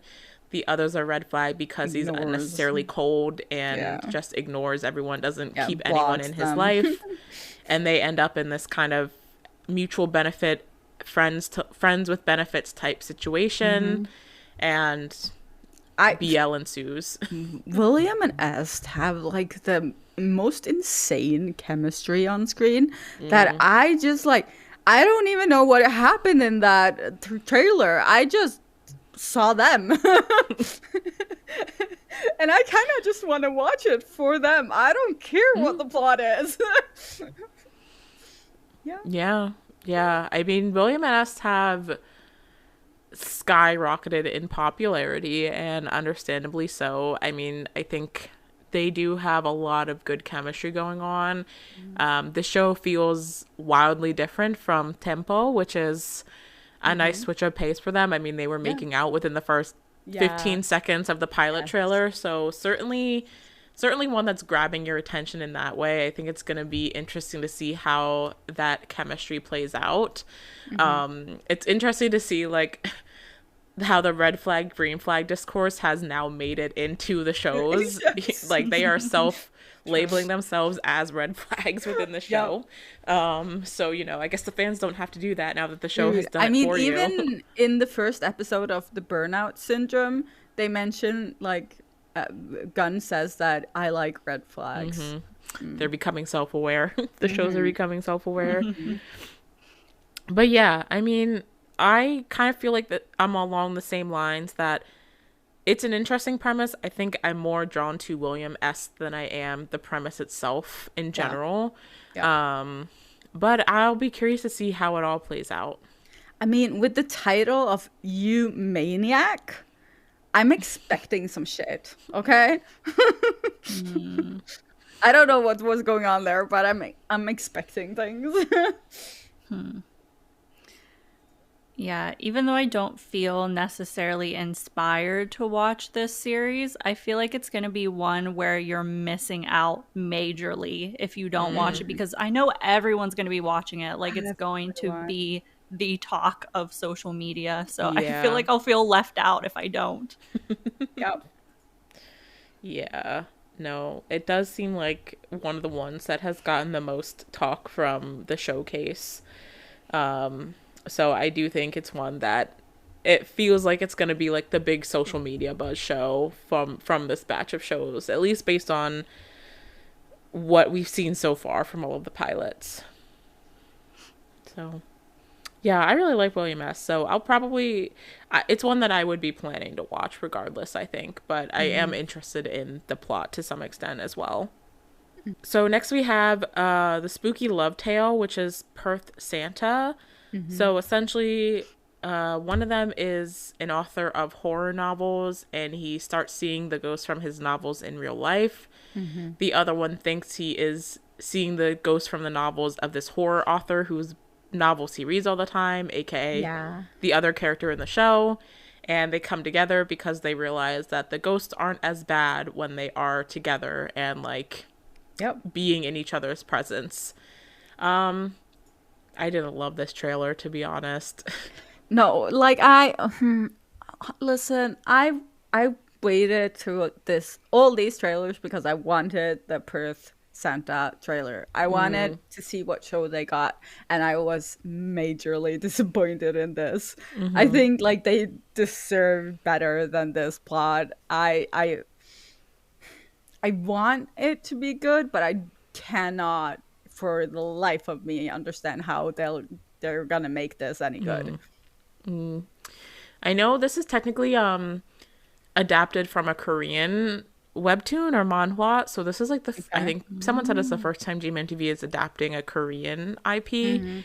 I will say I saw some interesting spoilers about the original work that I will not say here for the sake of people who want to remain spoiled for the show. When we stop recording, I can share. But yeah, I don't know. I thought and maybe it was too late in the game. I was expecting GMMTV to like have an answer to Chemjira because that was such a phenomenon. Yeah. But, like the only horror related thing we got was like super like, I don't know if goofy is the right word, but it feels very silly instead of like, you know. Oh, the ghost goes away when your heart is racing. Yeah. That makes no sense. Because wouldn't your heart start racing when you see a ghost because you're scared? Isn't Right. that a normal bodily function? Right. It's like the adrenaline. It makes no sense. Like, why does he need him to make his... No. I'm lost in the logic of this. Yeah. Yeah. And It's a even the shame. ghost looks like a Timu ghost. No, after watching Chemjira and how they did it, this is like a Timu ghost. Yeah. That's funny. Yeah. Timu Ghost. Yeah, I think this trailer was bad. Yeah. I just think it was a bad trailer. I don't know. Maybe it's the story itself. I don't know. I don't know how they're gonna make it into a whole series. Yeah. I'm worried. Was not for me. I feel like I am enjoying like the tidbits of Perth and Santa that we're seeing in Me and T more than like I am enjoying the prospect of this full series. So we'll see how it ends up. On a technicality, there was one more BL trailer that at the time we're recording this has already been canceled. But the final BL trailer they announced was Replay, which was the ensemble time travel series with Panpuin, Tainu, and Jasingawin. And as of yesterday, I think the 28th of November, they canceled the project because there was a lot of controversy around the original fanfic that the story is based on multiple levels. It's based on Chinese actors, which I know there are a lot of things that come up with Chinese actors in fanfic and queer fanfic. And also the author of this original fanfic got in a lot of controversy around the publishing of the fanfic that this show is based on. So the show has already been canceled. GMMTV said that they will be finding appropriate projects for all of the parties involved. I'll be honest, I was not going to watch this one anyway, so Yeah. I enjoy Panpuin a lot. They were probably my favorite part of that trailer, but it was not a trailer for me. I'll just leave it there.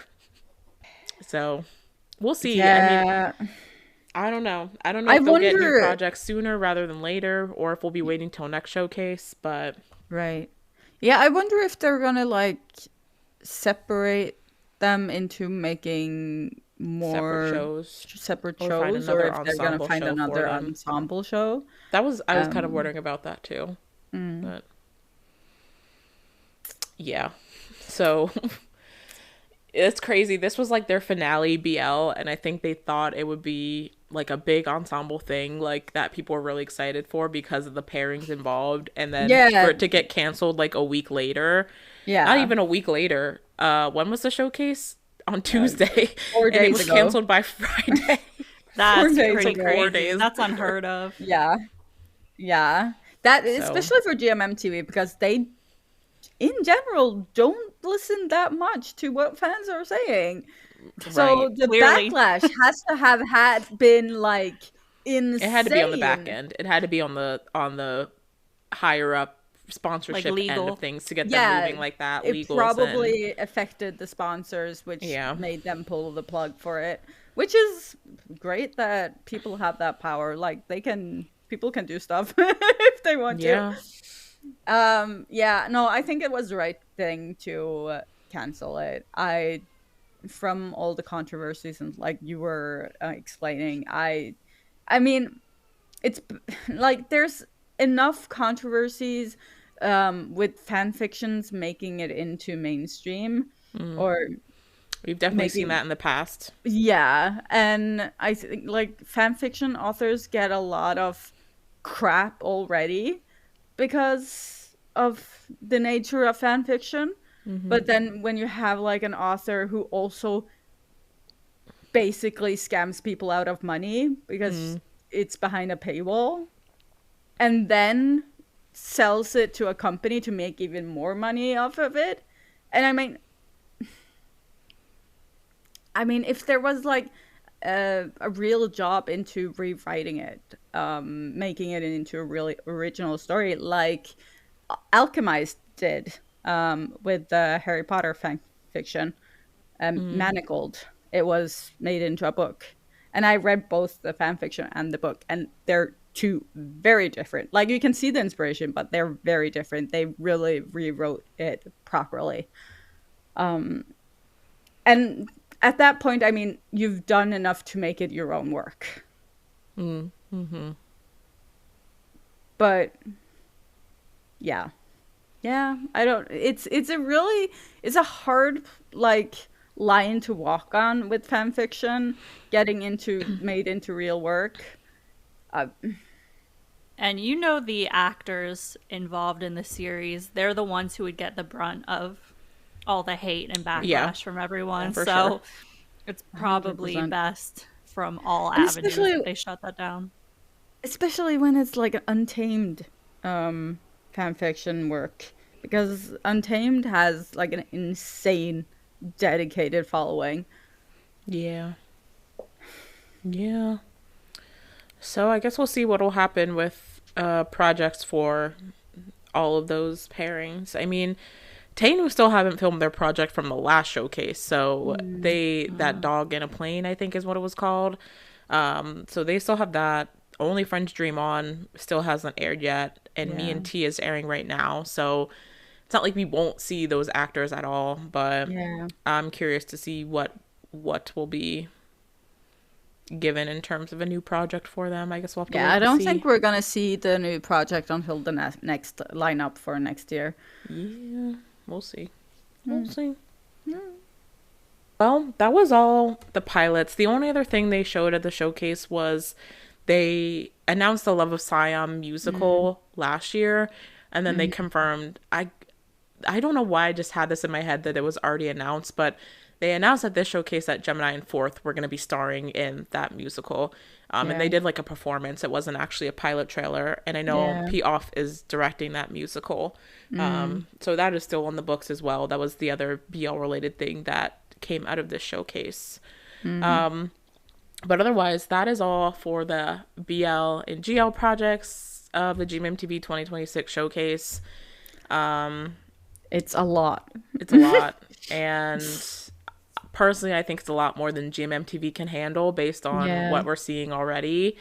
I would rather they take their time and spread these projects out over 2 full years and try to pile them all into like a year or less to try and make it to the next showcase. So I'm hoping they really just like spread these projects out, even if it means they have to postpone the next GMMTV showcase to be later than it normally is. Yeah. There's a lot of shows in here that could have really good potential if they are actually given the time they need to create them and the resources and the staff not being overworked and things like that to make them good shows. So but I thought it would be a good way to finish out by, I know Kayla, you said the only one you're really planning to watch is 17th Spring, but if we have 3 that would consider the ones we're most looking forward to, maybe to finish it out that way. For me, I think the ones I am most anticipating, if I had to narrow it down to 3, obviously Billionaire Biker. Enemies with Benefits, I think, is up there for me with Jan and Jing Jing. And then for the third, I feel like I'm really tied between Lovers and Gangsters and 17th Spring in that like number 3 spot.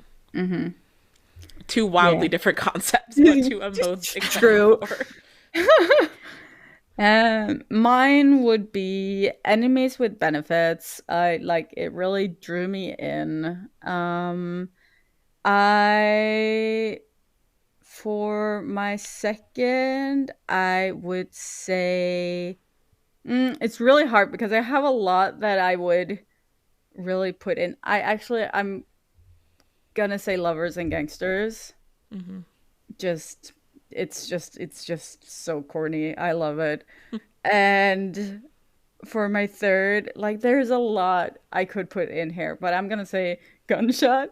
Just dude, I don't know what it is about it. I'm just here for it. But there are a lot of exciting shows, and I could put my top 10 easily. Wow. Okay. Yes. Okay, if I had to choose 3, definitely number 1, 17th Spring. Definitely, hands down. Number 2, Oxytoxin. Very intrigued again by the aesthetic and the mystery. And then number 3, I'm going to say Weirdo 101. Yeah, that's a good one as well. That would be up there for me as well. Yeah. Yeah. Yeah. I mean, it's funny because on the one hand, I feel like there's a lot of tropes that we're seeing repeating across these shows, but I also feel like there is a decent amount of variety. So I do feel like there's a little bit of something for everyone, no matter what genres and subgenres you're into. But once again, it's all going to come down to the execution with GMMTV. So we shall see. Yes. Well, like I said, we are at 2 hours, so I'm going to call it here. That is going to be all for our discussion, our thoughts on the GMMTV 2026 showcase. Definitely let us know in the comments what trailers you're most excited for. Maybe even let us know which ones just did not work for you, which ones are not the most exciting in your opinion. Just let us know your thoughts on all of the trailers and what you're thinking about the showcase, what GMMTV has in store for us. So we'll be interested to read all of your thoughts.